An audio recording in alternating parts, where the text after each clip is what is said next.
So I would say that the primary religious language, insofar as there is such a thing, it's something I tried to detail in Maps of Meaning.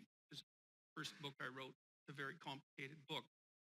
But religious propositions are, in some sense, abstracted generalizations about what being consists of and how to act in it.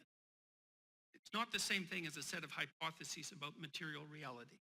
And it's partly because in the religious domain, the moral imperative is primary, whereas in the empirical domain, the factual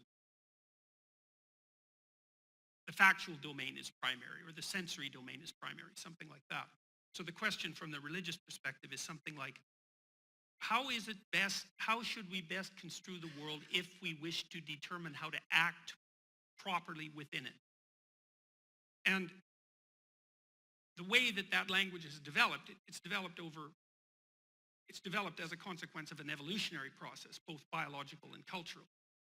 And it's culminated in a set of stories, essentially, that have characters. The characters basically represent something like the permanently unknowable. And so that's the mystery that surrounds us all. And that would be associated, say, with the potential of the future and the potential in you. The part of being that's transcendent, right, that constantly escapes from your theorizing. That's the unknown. It's like unexplored territory for animals. And it's a permanent part of being. So there's unexplored territory, the unknown, and there's explored territory, culture, the known, and that's this room, and that's the cultural mores that unite us well enough so that we can all sit here and be peaceful while we're discussing difficult things. So that's the landscape, the religious landscape. That's yin and yang. That's chaos and order. Interestingly enough, it looks like it's to that landscape that our brain has adapted, because the right hemisphere looks like it's roughly responsible for processing chaos and the unknown, and the left hemisphere roughly responsible for processing the known and the familiar.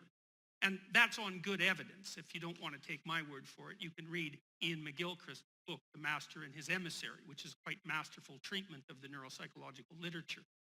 And so that's the religious domain, yin and yang, chaos and order.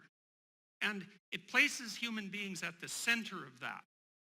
And the idea is that we're always confronted by what we understand and have to adapt to that, even in its tyrannical manifestation.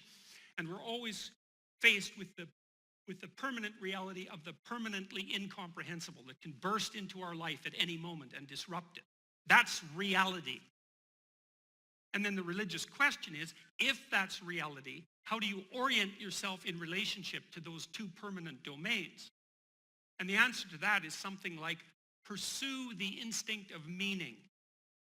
Because it looks like meaning is the instinctive response, neuropsychologically grounded in the orienting reflex, I would say, which is a very primordial reflex to the unknown. Meaning is the response that orients us in that world. And so when we're engaged in a meaningful enterprise, it's a signal from the deepest elements of our biological being that we have the balance between what we know and makes us secure and what we don't know and have yet to explore properly sync. And that makes us secure, but not totalitarian, and engaged, but not terrified. And by staying on that midpoint of balance, that's Tao, by the way, that's the way from the Taoist perspective. By staying on that midpoint, we do what's best for us, what's best for our families, what's best for our community, and God only knows beyond that. We do all of that simultaneously, and we can tell that we're doing that. It speaks to us when we're doing that. And that's the deepest of religious instincts. And it's that capability to orient on that border between chaos and order that's exemplified in great mythological heroes like St. George, who goes out to slay the dragon, or Christ, who welcomes death, who embraces mortality and vulnerability and strives forward nonetheless.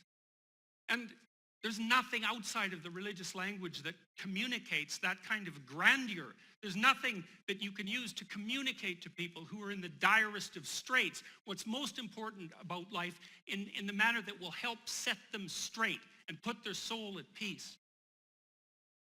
So that's the advantage of the religious language.